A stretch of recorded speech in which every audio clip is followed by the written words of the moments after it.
والسلام والتحية والإكرام على سيد الأنبياء والمرسلين وخاتم النبيين أبي القاسم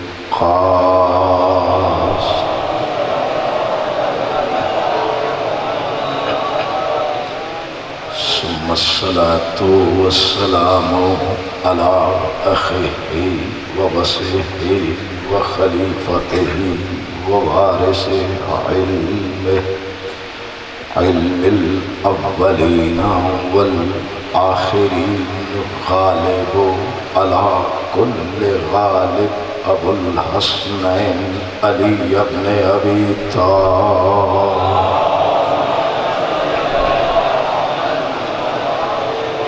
إنما يريد الله ليذهب عنكم الرجس أهل البيت ويطهركم تطهيرا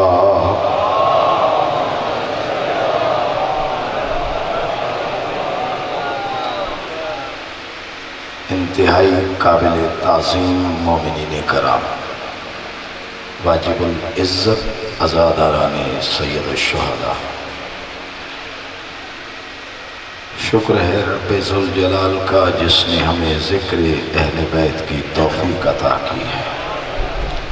دعا گو ہوں جتنے بچے، نوجوان، بزرگ مقامی علاقے سے اور دور دراز کے علاقوں سے تشریف لائے، مولا آپ سب کو بارگاہ بطول سے اجر عظیم عطا فرمائے۔ شہنشاہ لطیف کے صحن کی یہ مجلسیں جس میں بڑی تعداد میں ہمارے قابل احترام اہل سنت بھائی ہمارے ساتھ شانہ بشانہ بیٹھ کر ذکر حسین سنتے ہیں، تمام اہل سنت بھائیوں کے لیے دعا، مولا ان کے گھروں پہ برکتیں رحمتیں نازل فرمائے۔ ہر علاقے کی، پورے صوبے سندھ کی نمائندگی یہاں موجود ہوتی ہے، مولا آپ سب کو آپ کے مقامی علاقوں اور گھروں میں بھی برکتیں رحمتیں عطا فرمائے۔ ان مجالس کے لیے خصوصاً واجب الاحترام سادات لطیفی، بچے بڑے بزرگ، سب کے لیے میری دعائیں، مالک آپ سب کی یہ خدمت بارگاہ امام زمانہ میں قبول فرمائے۔ اسکاؤٹ کے کیڈٹس آپ کی خدمت کر رہے ہیں، کیمرہ مین ساؤنڈ آپریٹر آپ کی خدمت کر رہا ہے، پروردگار انہیں رحمتیں برکتیں عطا فرمائے۔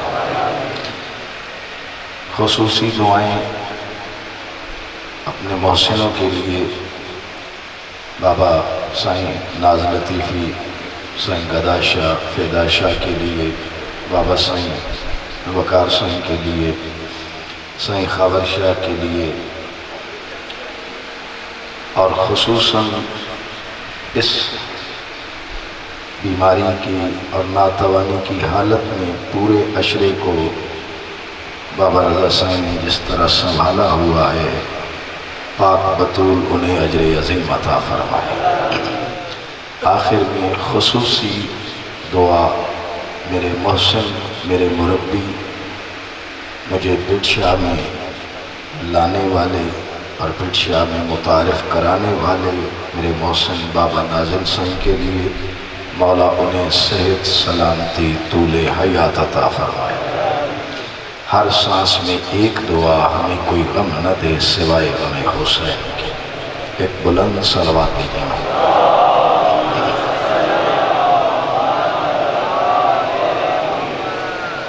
سائیں آج کی اور کل کی دو تقریریں ہیں میرے پاس، اور خصوصاً اب آج کے بعد تو کل ہی کی تقریر رہ گئی ہے، تو کل اگر مجھ پہ احسان فرما کر آپ 1.5 گھنٹہ پورا دیں، کیونکہ کل 2 مجلسیں ایک میں ضم کر کے مرشد لطیف کی 2 بیتوں پر میں پڑھنا چاہتا ہوں، اور میں چاہتا ہوں کہ وہ پورا آپ کی امانت آپ کے حوالے کر دوں۔ آج آپ سے مجھے بابا رضا سائیں سے خصوصی رہنمائی چاہیے۔ پہلے تو یہ کہ یہ لفظ راگ پورب ہے یا صحیح اس کا تلفظ کیا ہے؟ پورب۔ پورب مانے مشرق، تو راگ پورب سے 4 سال میں اتنی مشکل بیتیں ہیں راگ پورب کہ 4 سال میں نہیں پڑھ سکا۔ پہلی بار اس سال کوشش کر رہا ہوں راگ پورب سے ایک بیت اٹھا کر، جس کے اندر آج کی جو مجلس ہے وہ شاہ لطیف کا خصوصی پیغام تمام نوحے خان، ماتمی، عزادار، خاص طور پر جو قافلے لے کر دور دور تک پیدل چلتے ہیں، سبیلیں لگانے والے، سبیلوں پہ 10-10 گھنٹے پانی پلانے کی ڈیوٹیاں دینے والے، غازی کا علم اٹھانے والے، اور پھر وہ جو دن رات جاگ جاگ کر بغیر مائک اور لاؤڈ اسپیکر کے قافلوں میں لوحے پڑھنے والے، میں اس کیفیت کو جانتا ہوں سینے پہ کیا بوجھ ہوتا ہے بغیر مائک کے لوحے پڑھنے والوں کا۔ ان تمام کو سیلوٹ کے طور پر یہ بیت ہدیہ کر رہا ہوں۔ صلوات بھیجے محمد۔ تو اس میں بابا رضا سائیں شکیل بھائی بھی بیٹھے ہیں، اور آج بھائی سرفراز آئے ہیں۔ مولا آپ کو ہمیشہ سرفراز رکھے۔ تو راگ پورب سے اقبال نے ایک لکھا پیام مشرق، 19ویں صدی میں 370 سال پہلے پیام مشرق شاہ لطیف دے رہے ہیں راگ پورب میں، اور مشکل ترین لائنیں ہیں۔ شاید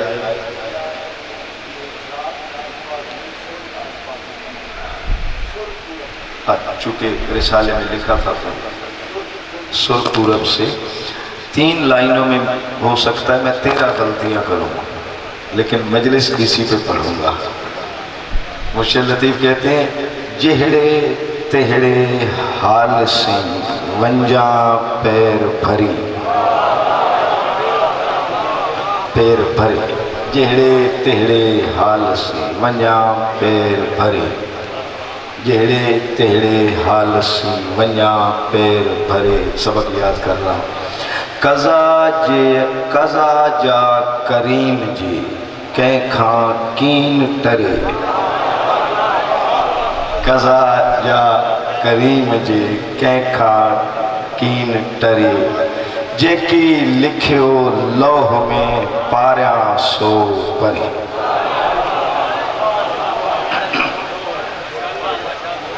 تو آج تو شاہ جی فرسٹ ڈویژن دیں گے۔ اب اس کے اندر جو لفظ ہیں ان کو میں نے قرآن سے ڈھونڈا، کتنی مشکل سے ہے، اور مرشد نے میری مشکل کشائی کتنی کی ہے۔ مرشد لطیف کہتے ہیں جہڑے تہڑے حال، چل اس کی طرف۔ آہستہ پڑھوں گا، زور سے تم نے داد دینی۔ جہڑے تہڑے حال سے چل اس کی طرف، چاہے تیرے پیر بوجھل ہیں چاہے ہلکے ہیں۔ اب یہ لائن لے کر میں جا رہا ہوں سورہ توبہ میں، اور سورہ توبہ کہہ رہی ہے اعلان کر کے یا ایھا الذین آمنوا ما لکم اذا قیل لکم انفروا فی سبیل اللہ ثاقلتم فی الارض۔ اے ایمان والو تمہیں کیا ہو گیا ہے کہ جب تمہیں کہا جاتا ہے اللہ کی سبیل میں نکلو تو تم تھک کر زمین پہ بیٹھ جاتے ہو۔ بہانے کرتے ہو، ہماری یہ مجبوری ہے، ہمارا یہ مسئلہ ہے، ہم کام میں مصروف تھے، ہمارے کاروبار کا مسئلہ۔ پیغام پہنچ رہا ہے مرشد لطیف کا؟ ہمارے کام کاروبار کا مسئلہ ہے، ہماری یہ مجبوری ہے، اب سردی زیادہ ہے، اب گرمی زیادہ ہے۔ اے ایمان والو، اے ایمان والو، تمہیں کیا ہو گیا جب تمہیں کہا جاتا ہے جہڑے تیڑے حال میں نکلو اللہ کی سبیل میں، جہڑے تیڑے حال میں نکلو اللہ کی سبیل میں۔ 40 سال پروفیسر عبدالحکیم نے تمہیں سبیل کے معنی سمجھائے ہیں، کیا ضرورت ہے کہ اب میں پھر سمجھاؤں؟ کون مومن ہے ان پڑھ سے ان پڑھ مومن جو نہیں جانتا سبیل کون ہے؟ کن ہستیوں کو اللہ کی سبیل کہا ہے؟ کون ہے اللہ کا راستہ؟ اور ابھی عمار بھائی پڑھ بھی گئے ہیں۔ تو اے ایمان والو، تمہیں جب کہا جاتا ہے کیا ہو گیا ہے؟ ساقل تم، ثقل سے ہے بوجھ، ساقل تم، جب تمہیں کہا جاتا ہے کہ اللہ کی سبیل میں نکلو تو تم بوجھ بن کر، بھاری قدموں سے بوجھل ہو کر زمین پر بیٹھ جاتے ہو، بہانے بناتے ہو، بہانے کرتے ہو۔ اب آئیے اس کے ساتھ اگلی آیت۔ اب شاہ جی آج آپ دل سے گہرائی سے مجھے دعا دیں گے، اتنا مشکل ورک، پیپر ورک کر کے یہ مجلس پڑھ رہا ہوں کہ جہڑے تہڑے حال سے اوریجنل یہی کا یہی اگر قرآن سے پڑھوں تو پھر مان لینا کہ محنت نہیں، کوئی غیب عطا کر رہا ہے۔ یہی کا یہی قرآن سے جہڑے تہڑے حال، جہڑے تہڑے تو سمجھانے کی ضرورت نہیں ہے، وہ تو آپ کی زبان ہے، سمجھ رہے ہیں۔ جہڑے تہڑے حال سے، یہی کا یہی سورہ توبہ سے پڑھوں گا، یہ سندھی میں ہے وہ عربی میں ہے۔ جہڑے تہڑے حال سے، اب محکم آیت، محکم اسے کہتے ہیں جس میں شریعت کا حکم موجود ہو۔ محکم آیت ہے سورہ توبہ کی اور وہ کہہ رہی ہے انفروا خفافا وثقالا وجاہدوا باموالکم وانفسکم فی سبیل اللہ ذالکم خیر لکم۔ انفروا، نکلو، نکلو، چلو، نکلو، چاہے تم ہلکے ہو یا بوجھل ہو۔ زہرا تمہیں آباد رکھے، مجھے امید نہیں تھی کہ اتنی قدر کرو گے۔ بطول تمہارے گھروں کو آباد رکھے، تمہارے ذوق بلند ہیں، فکر بلند ہیں۔ جہڑے تہڑے خفافاً و ثقالاً، خفیف کہتے ہیں ہلکا پھلکا، ثقیل کہتے ہیں وزنی بھاری۔ قرآن کہتے ہیں انفروا خفافاً و ثقالاً، نکلو فی سبیل اللہ، اللہ کی سبیل میں نکلو، اس سبیل کے راستے پر، چاہے ہلکے ہو، چاہے بوجھل ہو، چاہے پریشانیاں زیادہ ہیں، چاہے پریشانیاں کم ہیں، چاہے مجبوریاں زیادہ ہیں، چاہے مجبوریاں کم ہیں، چاہے پیروں میں زنجیریں پڑی ہیں، پیروں میں بیڑیاں پڑی ہیں، چاہے جس حال میں ہو، نکلو جہڑے تہڑے حال سے، نکلو اللہ کی سبیل میں۔ اور آگے بڑھ کر کہہ رہا ہے تمہارا یہ نکلنا تمہارے لیے خیر ہے، خیر ہے۔ ایک ایسا لفظ پڑھ رہا ہوں ایسی ترکیب سے کہ جس ترکیب سے کبھی نہیں پڑھا گیا اس آیت پر۔ تمہارا یہ نکلنا ہمیں کوئی فائدہ نہیں دیتا، تمہارے اس نکلنے سے ہمارے دین کا کوئی فائدہ نہیں ہے، ہمیں تم سے کوئی فائدہ نہیں چاہیے۔ جہڑے تہڑے حال سے نکلو سبیل کی طرف، نکلو اللہ کی راہ میں، اور جب نکلو گے تو یہ تمہارے لیے خیر ہے، تمہارے لیے۔ ادھر رب کہہ رہا ہے نکلو خیر کی طرف، ادھر مؤذن کہہ رہا ہے حیا علی خیر العمل۔ میں سمجھا تھا شاید مجھے محنت کرنی پڑے گی، لیکن تمہارے ذوق اتنے بلند بلند ہیں کہ تم اس ترکیب لفظی سے بھی پہنچ گئے ہو. تمہاری معرفت بلند ہے. لطیف کا شہنشاہ کا کرم ہے تمہارے دل و دماغ پر. پھر کہہ رہا ہوں رب کہہ رہا ہے نکلو خیر کی طرف. مؤذن کہہ رہا ہے آؤ خیر کی طرف. رب کہہ رہا ہے نکلو خیر کی طرف. مؤذن کہہ رہا ہے حیا علی خیر العمل، آؤ خیر کی طرف. رب بھیج رہا ہے خیر کی طرف، مؤذن بلا رہا ہے خیر کی طرف. اب درمیان میں کوئی تیسرا ہے جو کہہ رہا ہے حیا علی خیر العمل بدعت ہے. مجھے نہیں معلوم یہ مؤذن کے خلاف ہے یا رب کے خلاف ہے. مجھے نہیں معلوم مؤذن کے خلاف ہے یا رب کے خلاف ہے.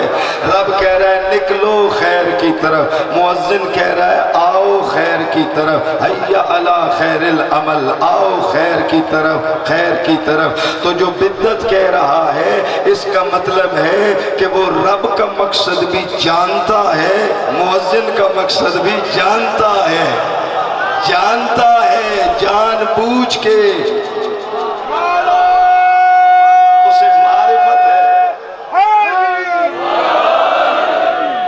لطیفی کا خصوصاً بہت شکر گزار تمام سادات مؤذن دور دراز سے آئے ہوئے شاہ لطیف کے پاکیزہ مہمان، ان سب کو دعائیں دے کر رب کہہ رہا ہے نکلو خیر کی طرف، مؤذن کہہ رہا ہے آؤ خیر کی طرف. ادھر سے رب بھیج رہا ہے خیر کی طرف، ادھر سے مؤذن بلا رہا ہے خیر کی طرف.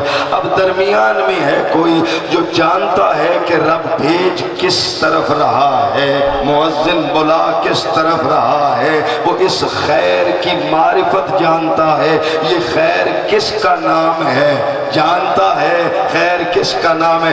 اور اس لیے جان بوجھ کر وہ کہہ رہا ہے کہ حیا علی خیر العمل بدعت ہے. اب میں رک کر صرف ملنگوں کے لیے ذاکری کا لفظ کہہ رہا ہوں کہ کہہ رہا ہے حیا علی خیر العمل بدعت ہے. بدعت بدعت کہہ کر اس آواز کو ٹھکرا رہا ہے. تو پھر مجھے کہنے دو جو مسجد سے خیر کو قبول نہیں کر رہا وہ مجلس کی نیاز کیسے قبول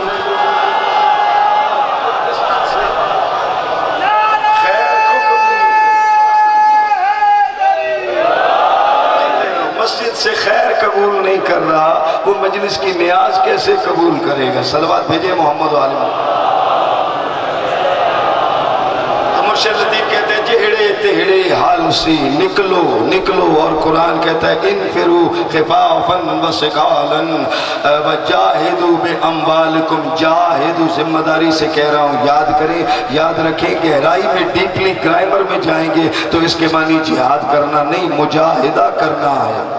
مجاہدہ اور ہے، جہاد اور ہوتا ہے. مجاہدہ باب مفاعلہ سے ہے. باب مفاعلہ کے گرامر میں دو فاعل ہوتے ہیں، دو مفعول ہوتے ہیں. اور دو فاعل جیسے مصافحہ تو دو آدمی مصافحہ کرتے ہیں نا، دونوں آدمی فاعل بھی ہیں، دونوں ایک دوسرے کے مفعول بھی ہیں. مقاتلہ دو لڑتے ہیں، دونوں فاعل بھی ہیں، دونوں مفعول بھی ہیں. مجاہدہ مجاہدہ وہ کہہ رہا ہے اس طرح نکلو اللہ کی راہ میں کہ ایک دوسرے کی کوشش میں سہارا بنو، مدد کرو. یہ لفظ آگے کام آئے گا جہاں مجھے اہم بات کہنی ہے، اس لیے تمہارے ذہنوں میں میں نے پہنچا دی ہے.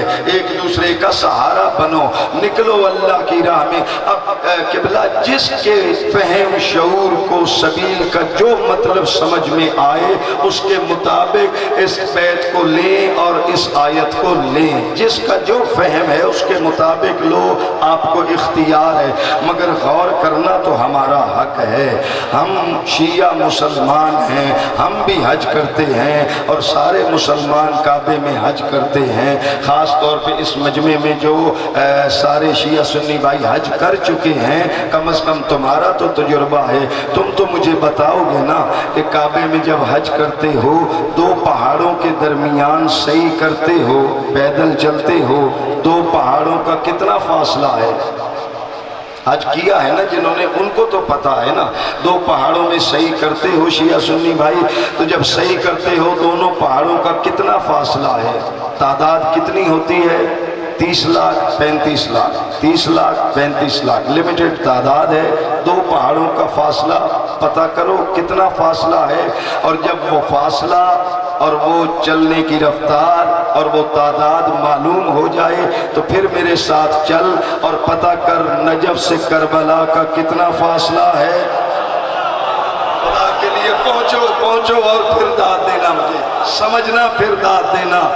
مشکل ترین بیت پورے عشرے کی مرشد سے لے کے تمہیں ہدیہ کر رہا ہوں، اور اس کو نبھانے کے لیے کن راہداریوں سے گزرنا پڑ رہا ہے۔ پہلے دو پہاڑوں کے درمیان ٹوٹل فاصلے کو پیمائش کرو، کتنا ہے، کتنی تعداد وہاں صحیح کر رہی ہے، اور پھر چل کے دیکھو نجف سے کربلا کا فاصلہ کتنا ہے، اور جب فاصلہ پتہ چل جائے پھر یہ پوچھنا تعداد کتنی ہے، لاکھوں میں ہے یا کروڑوں میں؟ لاکھوں میں ہے۔ مولا تمہیں آباد رکھے، بہت بیدار ذہن ہو کر پہنچ رہے ہو۔ تعداد لاکھوں میں ہے یا کروڑوں میں؟ جب یہ دونوں فیگر آ جائیں تو پھر آفاقی کا جملہ سنو، جہاں 35 لاکھ دو پہاڑوں کے درمیان صحیح کر رہے ہیں، وہاں ہر سال خبریں ملتی ہیں کتنے لوگ گرے ہیں، پیروں کے نیچے کچلے گئے، کتنے زخمی ہوئے، کتنے زخمی ہوئے، کتنے زخمی ہوئے۔ 1400 سال سے نجف سے کربلا پیدل قافلے جا رہے ہیں، آج تک ایک خبر نہیں آئی کہ کوئی زوار نیچے گر کے مرا ہو، کوئی زوار پیروں میں کچلا گیا ہو، اس لیے کہ مرکز سے تربیت مل رہی ہے، جو تھک جاتا ہے دوسرا زوار اسے سہارا دے رہا ہے۔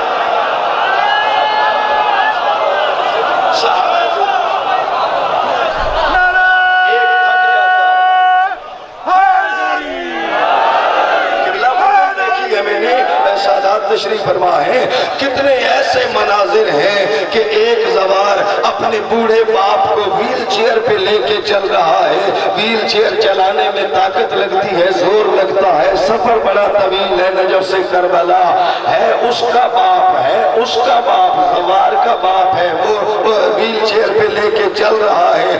دوسرے زوار نے چہرہ دیکھا، جسم کی حالت دیکھی، اس نے کہا ہے تو اس کا باپ مگر ہے تو دونوں حسین کے حسینی۔ ویل چیئر چلا چلا کے تھک گیا، آگے بڑھ کے کہتا ہے اب تو تھوڑا آرام کر، میں تیرے بابا کی ویل چیئر لے کے چلتا۔ مجاہدہ کرو اللہ کی راہ میں، ایک دوسرے کا مرشد لطیف کہہ رہے ہیں جیڑے تیڑے حال سی، ایک دوسرے کا سہارا بنو، ایک دوسرے کا سہارا بنو۔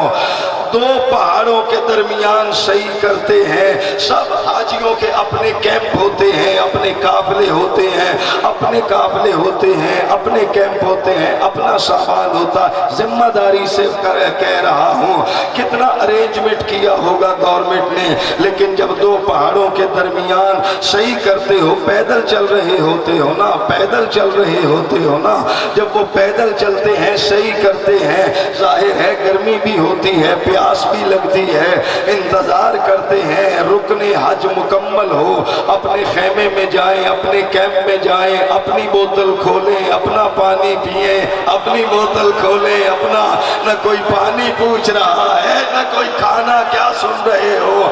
اور یہ نجف سے کربلا قافلے چلے جا رہے ہیں، ادھر سے زوار جا رہے ہیں، گھروں سے عزادار نکل رہے ہیں، کوئی دسترخوان بچھا رہا ہے، کوئی سبیل لگا رہا ہے، کوئی زوار کے پیر دھلا رہا ہے، کوئی زوار کے ہاتھ دھلا رہا ہے۔ اور اگر میں ان سے پوچھوں یہ سب کیوں کر رہے ہو، ایک جواب آتا ہے کہ بس حسین کی ماں راضی ہو جائے۔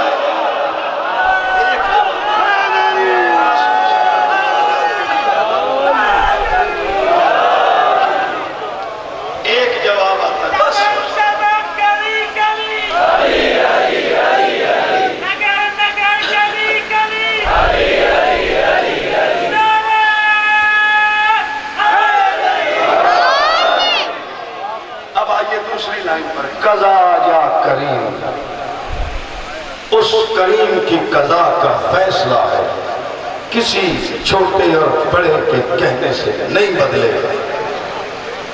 اس کریم کی قضا کا فیصلہ ہے، نہیں بدلے گا۔ میں کالے کپڑے پہننے والے ماتمی عزاداران حسین کا ذاکر کالے کپڑے پہن کر ممبر پہ بیٹھا، شاہ جی مجھے بیت کی صرف ایک لائن یاد ہے، اور ظاہر ہے آپ بھی جاگے ہوئے تھکے ہوئے اور طبیعت کی ناسازی کے ساتھ اس عشرے کو لے کے چل رہے ہیں۔ اگر کمپیوٹر میں آ جائے تو بیت پوری کر دیجیے گا، نہیں تو پھر میں ایک مصرے سے کام چلاؤں گا۔ ذمہ داری سے کہہ رہا ہوں، تمہارے پورے ریجن میں تمہیں عزاداری کی تہذیب شاہ لطیف نے دی ہے۔ اب مجھے صرف ایک لائن یاد ہے، کنڈا منہ پیرن میں توڑے لکھ لگن۔ پتہ نہیں اب کسی کو یہ پوری بیت یاد ہے ہی؟ ہاں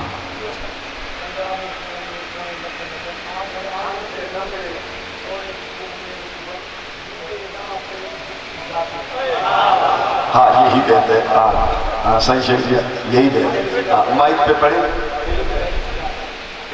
کنڈا منہ پیرن میں توڑے لکھ لگن، کنڈا منہ پیرن میں توڑے لکھ لگن، چپوں آنگر آنگوچے نہ مڑے، چپوں پیرن منج چپن، بیندے داں پرن جتی جات نہ پائیں۔ یہ تہذیب مرشد لطیف نے تمہیں دی ہے۔ مرشد لطیف نے، میں تو کراچی سے آتا ہوں نا، مگر بھٹ شاہ کی سڑکیں کیسی ہیں یہ تو بھٹ شاہ والے جانتے ہیں نا، جو باہر سے آئے ہیں یہ تو وہ جانتے ہیں نا بھٹ شاہ کی سڑکوں کی کیا حالت ہے۔ میں نے تو دیکھا بھی نہیں، مگر تم تو چل رہے ہو نا ننگے پیر، جا رہے ہو نا، پیر زخمی ہو جاتے ہیں نا، پیر چھلنی ہو جاتے ہیں ان سڑکوں پہ چلتے ہوئے جو حالت ہے۔ مگر یہ کس نے سکھایا ہے کہ چاہے لاکھوں کانٹے لگ جائیں، پیر زخمی ہو جائیں، مگر میں مولا کے راستے پر ننگے پیر چلوں گا۔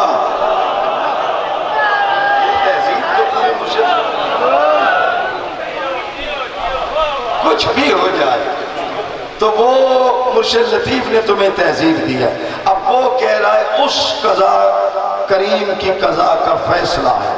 لو پھر میں ذمہ داری سے، ظاہر ہے یہ وہ مرکز ہے جہاں تمام شیعہ سنی بھائی بڑی محبت سے سارے شاہ لطیف کے فقیر چاہنے والے محب ہیں، تو تمام کو میں یکجا کر کے قرآن سے سب سے سپرلیٹ فیصلہ پڑھ رہا ہوں۔ پورے قرآن کا اس کریم کی قضا کا سب سے بڑا فیصلہ، وہ فیصلہ جس فیصلے کے اندر رب ایک رتی برابر رعایت نہیں دے رہا، وہ فیصلہ پڑھ رہا ہوں۔ قرآن کہتا ہے وَقَضَىٰ رَبُّكَ أَلَّا تَعْبُدُوا إِلَّا إِيَّاهُ، تیرے کریم رب نے فیصلہ کیا ہے کہ بس میرے علاوہ کسی کی عبادت نہ کرو۔ یار تم نے اس پر اتنی داد دی ہے، مولا تمہیں آباد رکھے، ذوق عطا کرے۔ تیرے کریم رب کا فیصلہ ہے بس میرے علاوہ کسی کی عبادت نہ کرو۔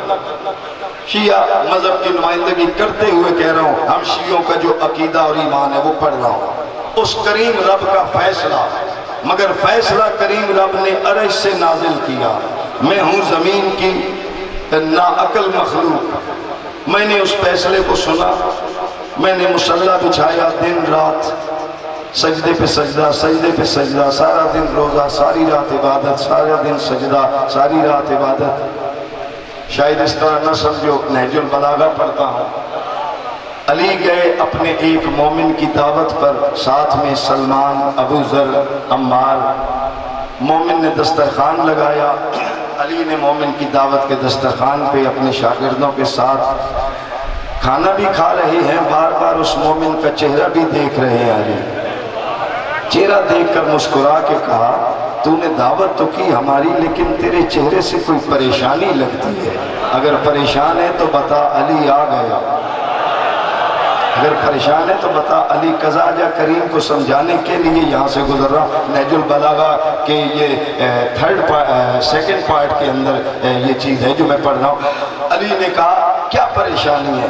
اس نے کہا مولا مجھے ذاتی تو کوئی پریشانی نہیں ہے، مگر میرا بھائی ہے، اس کے بیوی ہے، بچے ہیں، ذمہ داریاں ہیں، مگر مولا وہ اسے پتہ نہیں کیا ہو گیا، سارا دن روزے میں ہوتا ہے، ساری رات مصلے پر ہوتا ہے، بچے بھوکے مر رہے ہیں، اس کی بیوی اپنے بچوں کے لیے پریشان، ہم خاندان والے سمجھا سمجھا کے مر گئے، سب کچھ چھوڑ چھاڑ کے 24 گھنٹے بس روزہ راتوں کی عبادت، روزہ راتوں کی عبادت۔ علی نے کہا اسے بلاؤ، بلا کے جب سامنے بٹھایا، علی نے کہا یہ سب کچھ کرتے ہو؟ اس نے کہا جی کرتا ہوں۔ یہ سب کیوں کر رہے ہو؟ اس نے کہا مولا آپ کی پیروی میں کر رہا ہوں۔ کہا میری پیروی میں کیسے؟ کہا مولا آپ بھی تو پورا سال سارا دن روزہ رکھتے ہیں، ساری رات عبادت کرتے ہیں۔ جھڑک کر علی نے کہا بے وقوف، تو کوئی میرے جیسا ہے؟ میرے جیسا ہے؟ ہم تو حجت خدا ہیں، مصلے پر بھی ہم ہیں، پہاڑوں کی غار میں بھی ہم ہیں، پکارنے والوں کے پاس بھی ہم ہیں، ہم تو حجت خدا ہے، تو کوئی میرے جیسا ہے؟ ان بیوی بچوں کے لیے کام کر جا کر، یہ بھیک مانگے اور تو عبادت کرتا رہے۔ میں تو لگ گیا صحیح عبادت میں، رب کا فیصلہ ہے، بس میری عبادت کرو۔ میں عبادت میں لگ گیا، فوراً رب نے پھر مجھے سرگوشی کر کے کہا تو یہ مطلب سمجھا تھا؟ میں نے کہا مالک آیت ہے تیری، جو سمجھ میں آیا میں شروع ہو گیا۔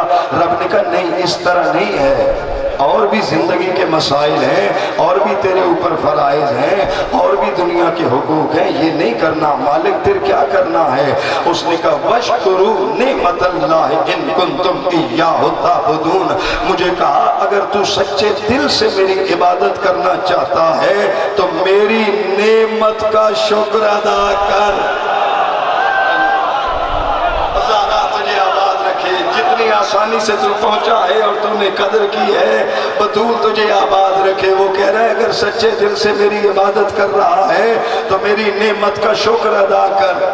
نعمت کا کیا بتانے کی ضرورت ہے شیعوں کو کہ نعمت کسے کہتے ہیں؟ کیا سمجھانے کی ضرورت ہے؟ الیوم اکملت لکم دینکم، کیا سمجھانے کی ضرورت ہے؟ نعمت کون ہے؟ ہم نے کہا نعمت علی ہے، ہم نے کہا کہ یہ نعمت علی ہے، یہ نعمت علی ہے جس کا شکر ادا کرنا ہے، یہ نعمت علی ہے۔ لوگوں نے کہا علی کیسے نعمت ہو سکتا ہے؟ علی کیسے نعمت ہو گیا؟ میں نے کہا ٹھیک کہہ رہے ہو، تیرے گھر میں مال و دولت آیا، تو نے کہا اللہ کا شکر ہے نعمت آئی۔ تیرے گھر میں اناج آیا، تو نے کہا اللہ کا شکر ہے نعمت آئی۔ تیرے گھر میں ثمرات آئے، تو نے کہا اللہ کا شکر ہے نعمت آئی۔ افطار کا دسترخوان سجایا اپنے گھر میں، تو نے کہا اللہ کا شکر ہے اس کی نعمت ہے۔ تو بھی اولاد تھا، اللہ نے اولاد دی، تو نے کہا اللہ کا شکر ہے نعمت آئی۔ مجھے حیرت اس بات پر ہے جو کچھ تیرے گھر میں آیا وہ تو سب نعمت ہے، اور جو اللہ کے گھر میں آیا دلیل کو، آج شخصیتوں کو نہیں ہوتی، دلیل کو ہوتی۔ لگا نعرہ دوبارہ میرے ساتھ مل کے،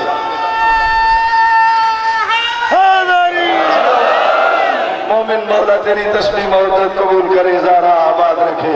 جو کچھ تیرے گھر میں آیا وہ سب نعمت ہے، جو علی اللہ کے گھر میں آیا۔